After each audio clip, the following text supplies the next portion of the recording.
Hi, Mike Mueller, and I'm here with Dustin Luther, and we're going to talk a little bit about, he has a roundtable discussion that he does on a weekly basis, sometimes even more. Okay, and really bringing in some of the bigger names in the industry and giving them access to some of the little people who just want to join in, because there's this chat function. There's oftentimes what you can do is you can ask, actually he'll say, do you want mic?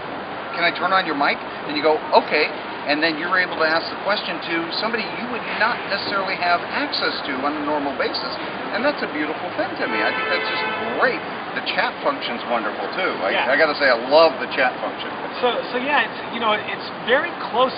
The service that I use is very much so designed like a regular radio show, where you have callers, people can call in, and you can set it up so you can say, like, turn the mic on automatically to the next caller, and it tells you where they're from and their name and all that stuff if they're logged in.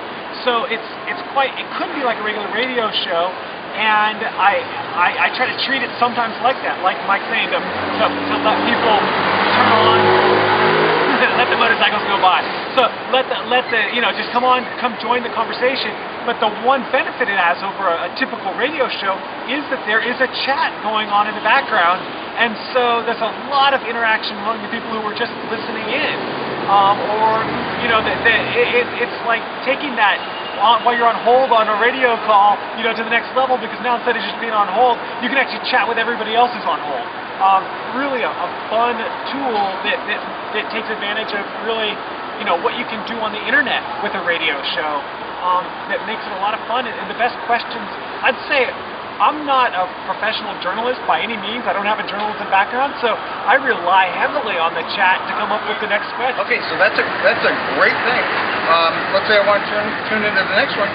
Where do I find it? How do I find it? Sure. Well, I always blog about upcoming shows. I tend to do them late in the week. Lately it's been Thursday afternoons, but we've been talking about changing the time. We'll probably start doing them on Friday mornings. That seems to be a general consensus. But come to forreals.net. It's the number 4, then REALZ.net. And I'm always blogging about them, and no matter who you are, you're always welcome to join in the conversation there. So please come check out the blog that I run. I've been getting enough interest. I'll probably even set up a whole section of the site just dedicated to these roundtables, but that's coming shortly.